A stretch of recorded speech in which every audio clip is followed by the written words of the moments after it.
Ok, perfecto. Iniciamos entonces con el detalle del tema programado para esta tarde, damas y caballeros. Siempre enmarcados en la temática de la unidad 4 el mercado de bienes y el mercado de dinero. Y el tema que vamos a ver ahora es el modelo renta-gasto, que es una derivación de los modelos que hemos visto anteriormente. Y vamos a enfocarnos específicamente en cómo el modelo pretende dar una abstracción de la realidad basándonos en las distintas variables involucradas y sobre esa base ver el apartado del comportamiento de las gráficas, ¿verdad? Porque es necesario tener esa claridad para efectos de poder interpretar los modelos que estamos viendo.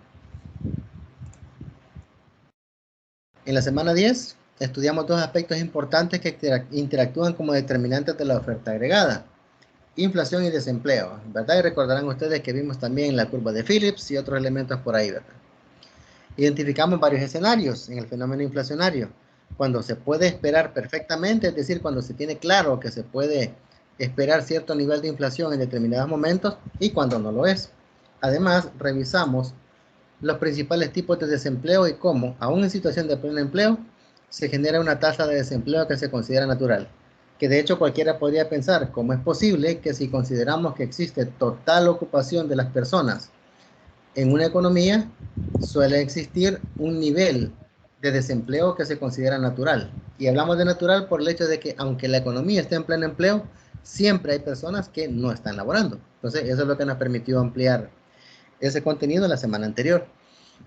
En esta semana vamos a empezar una nueva unidad dedicada al estudio de la demanda agregada, y se denomina mercado de bienes y mercado de dinero.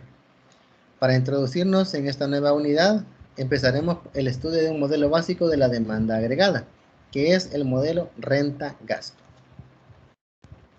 Recordando, como en esto habíamos mencionado, ¿verdad? En la semana 10 vimos los elementos de la oferta agregada, inflación y desempleo. Ahora vamos a enfocarnos en la demanda agregada, que es el modelo renta-gasto. Los contenidos a discutir son la renta y el gasto, considerando la demanda agregada y producción de equilibrio, la función de consumo y demanda agregada, el multiplicador, el estado y el presupuesto, y el superávit presupuestario.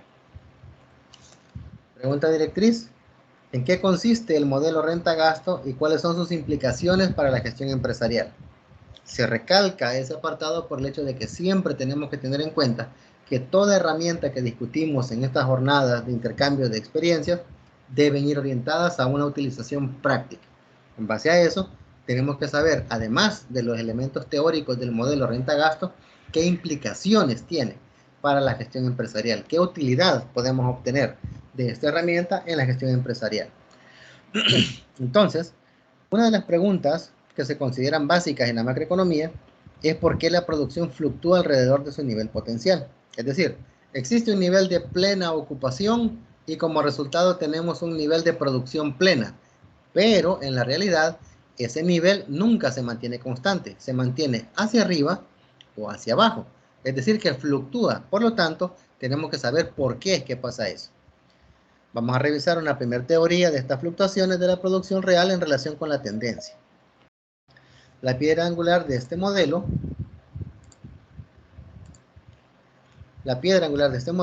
es la interacción entre la producción y el gasto. El gasto determina la producción y el ingreso, pero la producción y el ingreso también determinan el gasto. Recordando un poco, ¿verdad?, las primeras clases que hemos tenido ya en el cómputo 1, esto que está en los últimos 3 renglones de ese párrafo es más que una alegoría, es más que un juego de palabras. Recordando, el gasto, que es aquel dinero invertido en factores productivos, capital, trabajo, tecnología, etc. Ese gasto que yo tengo como economía me determina la producción y el ingreso. ¿Por qué?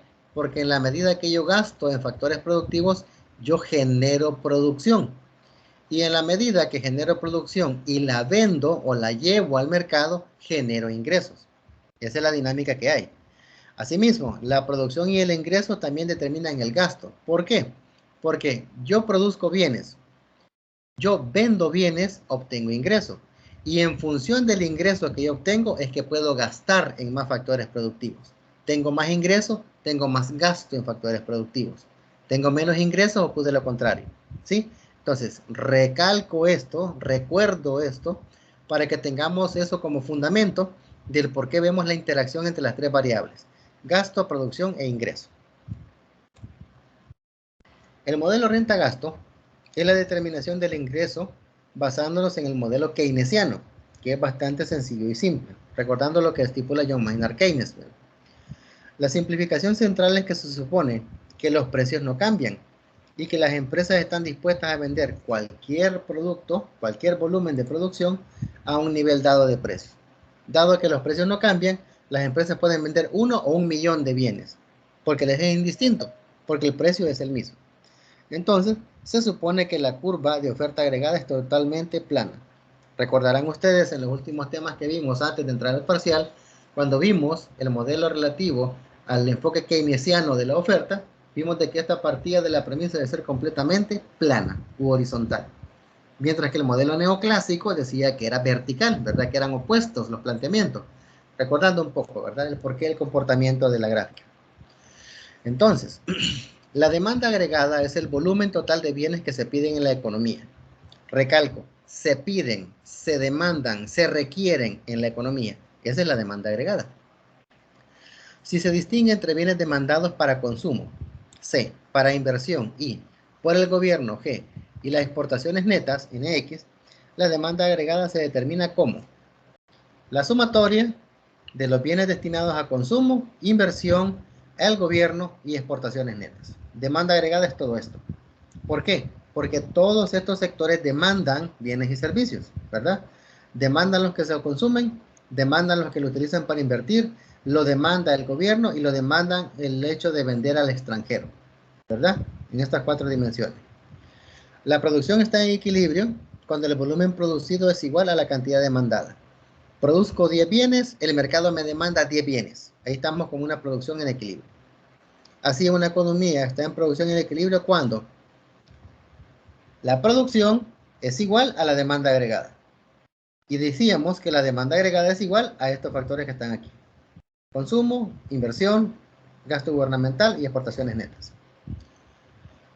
Si la demanda agregada no es igual a la producción, hay una inversión o desinversión no planeada de inventario. Se resume como IU, donde tenemos que este IU es la diferencia, ¿verdad?, que nos está generando el hecho de que hay una inversión en exceso o faltante, para la cual no tenemos equilibrio. Por lo tanto, la producción menos la demanda agregada va a ser igual a esta diferencia, donde IU son las adiciones imprevistas al inventario. 2. Si la producción es mayor que la demanda agregada, es decir, Y sería mayor que la demanda agregada, hay una inversión no planeada en inventarios, es decir, que IU va a ser mayor que 0. Por el contrario, si la producción es menor que la demanda agregada, aquí es lo opuesto, vean, Y sería menor que demanda agregada, se aprovechan los inventarios hasta que se restituya el equilibrio. Ahora nos enfocaremos en los determinantes de la demanda agregada y particularmente en el consumo, recordando que la demanda agregada como primer componente lleva eso: los bienes demandados para consumo. Entonces, por simplicidad se va a omitir el comercio gubernamental e internacional. Es decir, estamos reduciendo el modelo, lo estamos volviendo más sencillo para poder interpretar. En la práctica, la demanda de bienes de consumo no es constante, sino que por el contrario aumenta con el ingreso. Tiene sentido. Yo tengo $100 y a un cierto nivel de precio yo puedo adquirir 100 artículos, ¿sí? Si no hay un efecto directo de la inflación, si yo obtengo $150, puedo comprar 150 artículos. ¿Me explico? Entonces, el hecho de generar mayor nivel de ingreso me aumenta automáticamente la demanda agregada. La función del consumo describe la relación entre consumo e ingreso. Y suponemos que la demanda de consumo aumenta con el ingreso. Es decir, tenemos estas variables que el consumo va a ser igual al consumo constante que tenemos más el incremento de consumo derivado del ingreso. Considerando de que el consumo actual es mayor que 0 y que este valor de lo que estamos incrementando según el ingreso puede oscilar menor que 1 y mayor que 0. La variable C barra, el intercepto, representa el nivel de consumo cuando el ingreso es 0. Por cada unidad monetaria que aumenta el ingreso, el nivel de consumo aumenta 6 centavos, que es este. Y la pendiente de la función de consumo es C. Junto con la función de consumo, el nivel de consumo aumenta con el ingreso. ¿Qué pasa con el resto de la unidad monetaria del ingreso? La fracción 1 menos C, que no se gasta en el consumo. Sencillo. Si no se gasta, entonces se debe ahorrar. El ingreso se gasta o se ahorra, punto. No se le puede dar otro uso.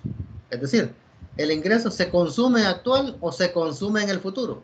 Son los únicos dos destinos que tiene el ingreso, ¿verdad? Entonces, el coeficiente C es tan importante que tiene un nombre, la propensión marginal a consumir o PMC, que es este valor que está aquí, que esta C pequeñita que está aquí. Esta. La propensión marginal a consumir. Este es el cambio en el consumo total por unidad de cambio del ingreso, porque si se percatan está vinculado al ingreso, ¿verdad? A medida que crece esto, esto crece también en la misma proporción. En nuestro caso, la propensión marginal a consumir es menor que 1, lo que significa que por un aumento de una cantidad monetaria de ingresos, solo una fracción, C, se gasta en el consumo. En el gráfico de la derecha hay 3 rectas, y vamos por partes. Primero, la que el ingreso o la producción es igual a la demanda agregada de color gris. Esta que está aquí. Demanda agregada igual a la producción. Representa la producción potencial de la economía y los puntos donde oferta y demanda son iguales. Los famosos puntos de equilibrio, ¿verdad? Donde oferta y demanda son iguales. Es una recta. La recta de la demanda agregada, negra, representa la demanda agregada en función del gasto autónomo. A barra, la propensión marginal a consumir y el ingreso, que es esta. Si se percatan, esta está en función, la demanda agregada en función de el gasto autónomo más la propensión marginal a consumir. Y la recta de consumo, que es la que está en color maravilla, en función del consumo autónomo, propensión marginal a consumir y el ingreso. Aquí tenemos, si se percatan, variables similares, ¿verdad? Solo que aquí tenemos una distinta. Aquí tenemos C barra y aquí A barra. Aquí tenemos el consumo autónomo, ¿verdad? Y aquí tenemos el gasto autónomo. Son diferentes. A barra, gasto autónomo. C barra, consumo autónomo. Son dos variables diferentes, ¿sí? Entonces, de la ecuación de ahorro, vemos que el ahorro es una función creciente del nivel de ingreso porque la propensión marginal a ahorrar, S, es igual a 1 menos C, que es positivo. En otras palabras, el ahorro aumenta con el ingreso. De manera formal, recordemos la igualdad en la que se enuncia que el ingreso que no se gasta en consumo se ahorra. Es decir, que el ahorro es igual al ingreso menos consumo, ¿verdad? Entonces, la ecuación restricción presupuestal S dice que, por definición, el ahorro es igual al ingreso menos el consumo. Si se sustituye la función del consumo de la ecuación de restricción presupuestal, se tiene la función del ahorro. El ahorro va a ser igual al ingreso menos consumo, significa que es igual al ingreso menos el consumo autónomo menos la propensión marginal a consumir, ¿verdad?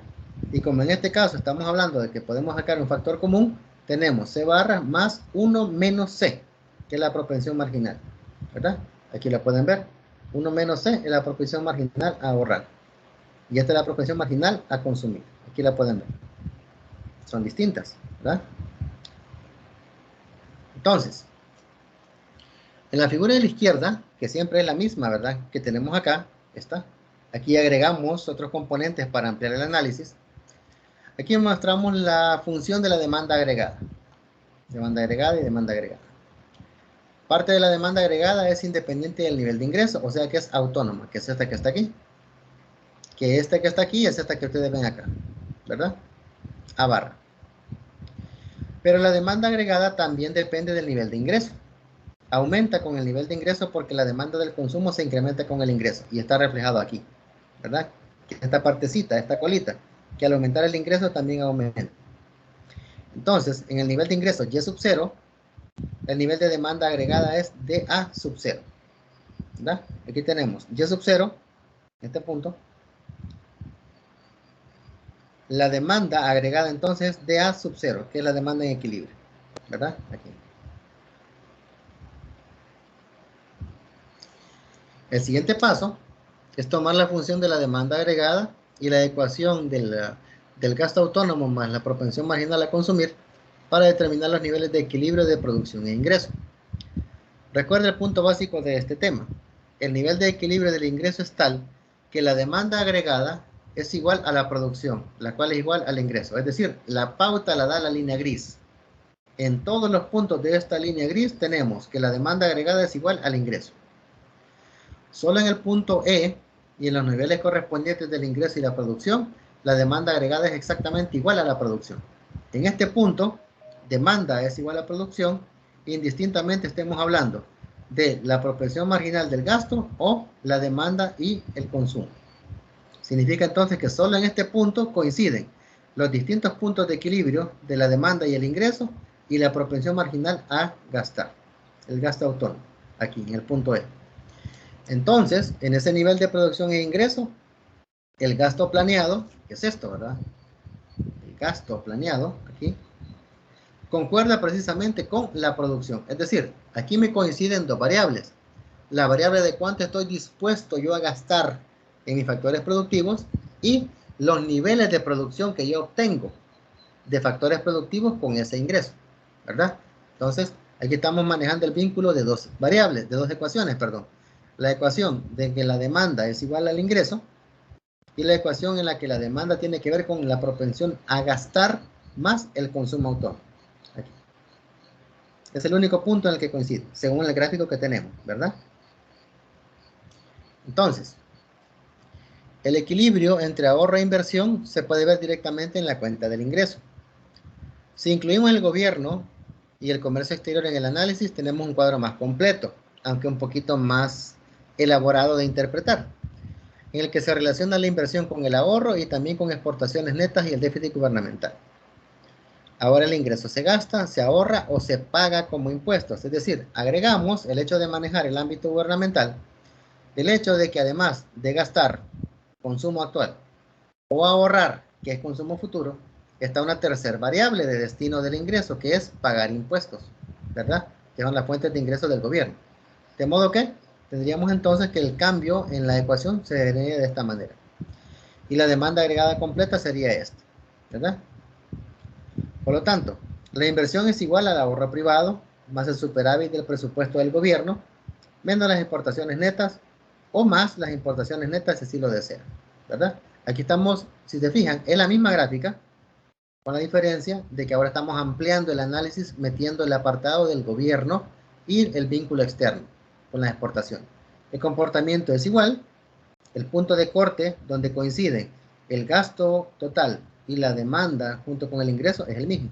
¿Qué es lo que cambia? Las variables involucradas en las ecuaciones, ¿verdad? Aquí tenemos el apartado del déficit gubernamental y aquí tenemos el gasto del gobierno y las exportaciones netas.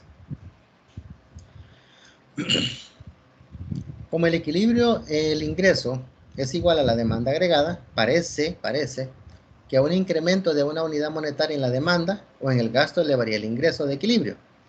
Esta respuesta no es correcta.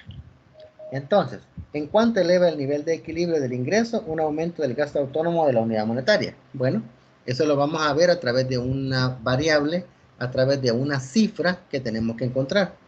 Esa cifra es conocida como el multiplicador. El multiplicador es el monto en que cambia la producción de equilibrio cuando la demanda agregada autónoma se incrementa una unidad. La definición general de multiplicador es el incremento en la producción derivado de un incremento en el consumo, en el gasto autónomo. Repito, incremento en la producción derivado de un incremento en el gasto autónomo. El cambio de la producción de equilibrio cuando la demanda autónoma aumenta en una unidad. Esto que está aquí. Entonces, de la presente ecuación vemos que el cambio acumulado del gasto agregado es igual a un múltiplo del incremento del gasto autónomo. El múltiplo 1 sobre 1 menos C se llama multiplicador. ¿Sí?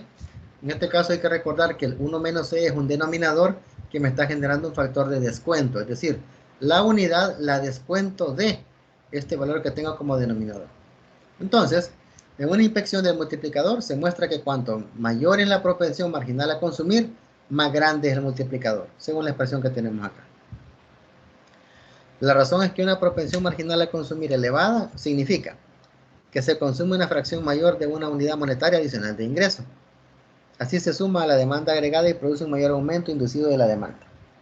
En español, si se incrementa en $1 el ingreso, y manejaríamos el apartado de que la fracción que se va a consumir es 60 centavos, por ejemplo, de ese dólar, entonces el incremento que podemos esperar en la producción es mayor que el incremento que podemos esperar en el ahorro, porque de ese dólar gasto 60 centavos y ahorro 40. Entonces, el apartado del incremento en el ahorro es menor que el incremento que yo estoy teniendo en la producción.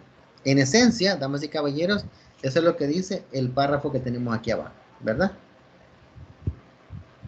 Entonces, en la figura de la derecha se da una interpretación gráfica de los efectos de un incremento del gasto autónomo en el nivel de equilibrio del ingreso. El desplazamiento ascendente y paralelo de la demanda agregada significa que ahora, en cada nivel de ingreso, la demanda agregada es mayor por el incremento en el consumo autónomo, ¿verdad? Que tenemos aquí. Podemos ver que entre esta gráfica, que es la de la demanda agregada, basándonos en DA', ¿verdad? Que es la que tenemos acá, dándonos A', en relación a la otra que teníamos como punto de referencia, que solamente es demanda agregada más el consumo autónomo, podemos ver que hay un salto, hay un incremento. Ese incremento, ¿a qué es igual? Al incremento que hay en el gasto autónomo. Porque si se percatan, lo que cambia es esto, ¿verdad? Al haber este cambio, entonces hay un aumento, hay un salto, y ese salto es el que me determina que cada nivel de ingreso, de lo que estoy percibiendo, es mayor por un incremento en el gasto autónomo, que es lo que ustedes ven aquí. Este saltito que está acá es este valor de aquí, ¿verdad? Entonces, la magnitud del cambio en el ingreso que se requiere para restaurar el equilibrio depende de dos cosas. Primero, la magnitud del incremento del gasto autónomo. Por ejemplo, si este fuera de $1, aquí fuera un salto de este tamaño, por ejemplo.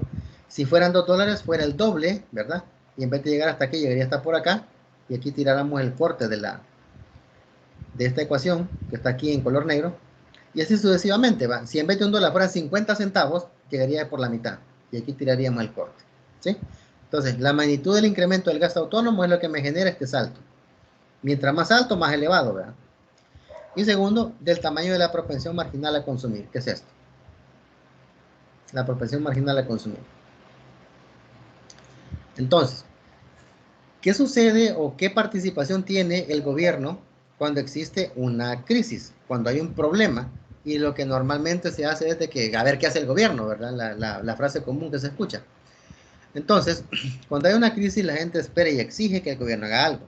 La pregunta es, ¿qué puede hacer? Aquí es donde entra en juego lo que les mencionaba de por qué es importante conocer sobre estos análisis de agregados macroeconómicos para saber qué influencia tiene sobre los negocios. Porque en función de eso, ustedes como gestores de finanzas o como gestores de las empresas pueden ver o pueden esperar ciertas medidas gubernamentales, ciertas políticas públicas orientadas a tratar de controlar un problema, ¿verdad? Entonces la pregunta, ¿qué puede hacer el gobierno? El gobierno influye de dos maneras directamente en el nivel del equilibrio de ingresos. Uno, las adquisiciones gubernamentales de bienes y servicios son un componente de la demanda agregada. Y dos, impuestos y transferencias inciden en la relación entre producción e ingreso y el ingreso disponible que gana un hogar.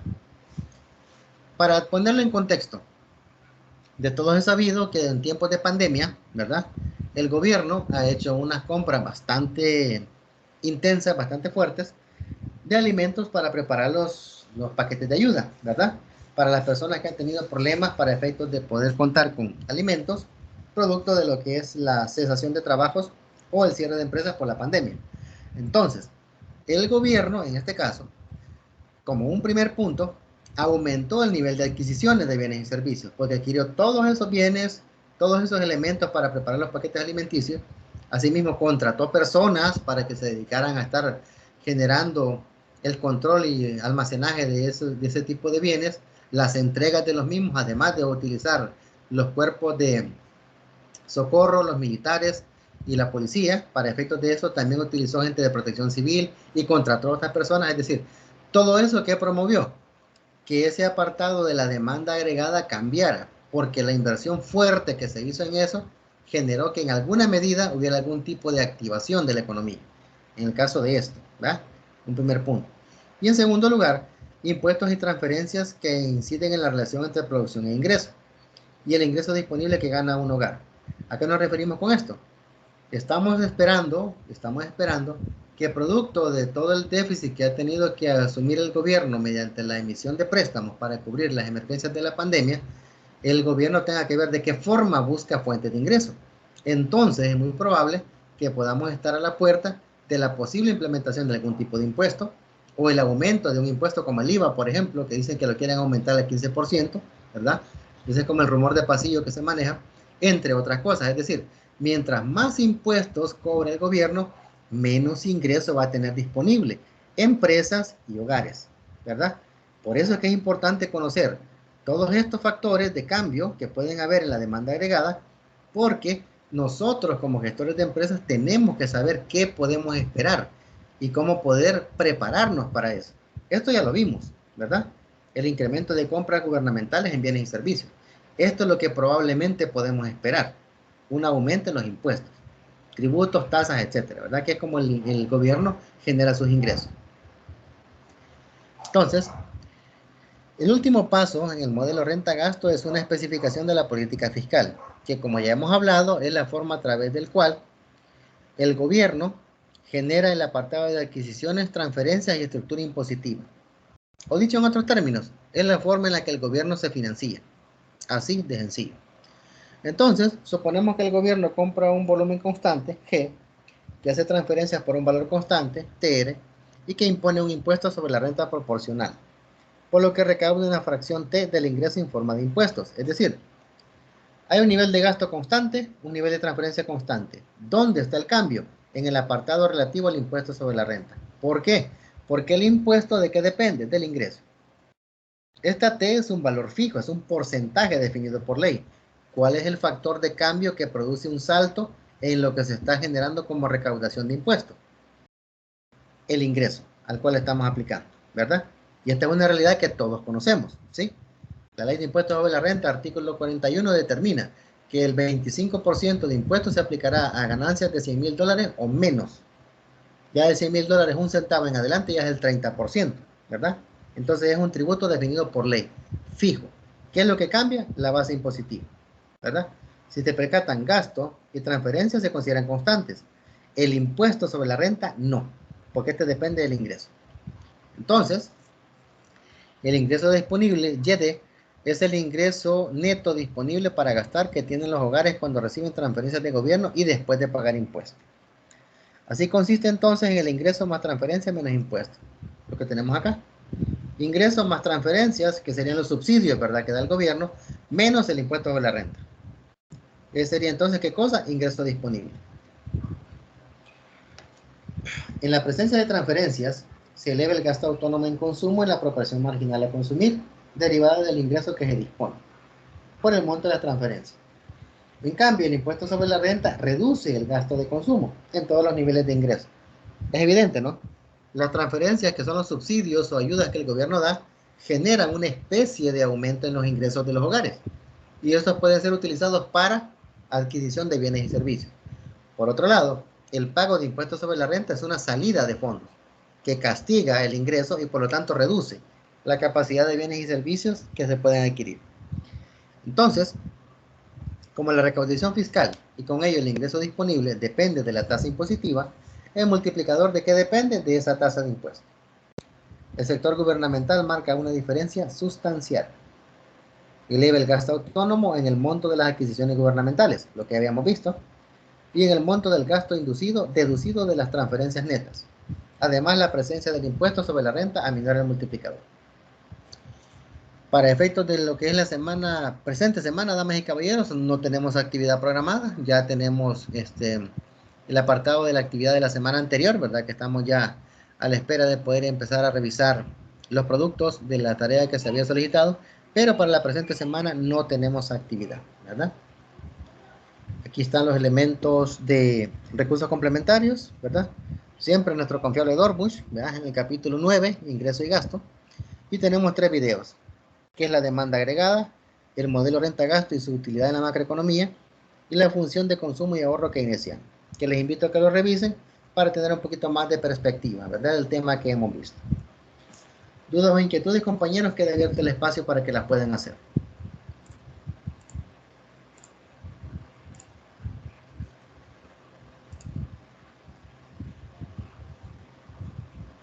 ¿Dudas o inquietudes, compañeros?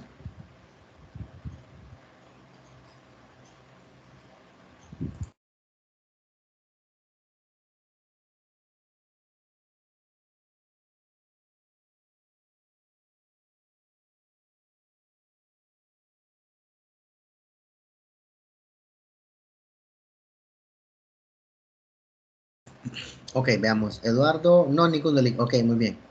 Senia, todo bien licenciado, muchas gracias. Ok. Yesenia, todo claro y perfecto, muchas gracias. Esmeralda comentaba, tengo problemas de conexión. Ok, no, muy bien, pero no sé. ¿Está conectada Esmeralda? Ah, sí, aquí la veo, correcto. Pues sí, no hay problema, perfecto. Ok. Muy bien, damas y caballeros, si no hay inquietudes entonces, me parece perfecto que tengamos ya el apartado del tema de la semana 11 ya revisado y discutido. Ok, Diana, todo claro, licenciado, gracias. Ok, gracias a usted, Diana, muy amable. Entonces, eh, quedaríamos, damas y caballeros, con la actividad hasta este punto, hasta este momento. No hay actividad, ¿verdad? Aprovechemos un poco el tiempo para relajarnos un poco, porque sé que hay actividades de otras asignaturas probablemente, pero por lo menos lo que es macro por el momento vamos a tener este pequeño respiro para que ya en la próxima semana probablemente tengamos alguna actividad que realizar, ¿verdad? Entonces, muy bien. Por el momento, pues no hay nada más que agregar. Yo me quedo hasta acá. Esdras Avisaí nos comenta todo bien. Muchas gracias, Avisaí, muy amable. Entonces, jóvenes, si el Señor nos presta vida, nos estaríamos encontrando dentro de 8 días, ¿verdad? Voy a cancelar la grabación para que nos quede disponible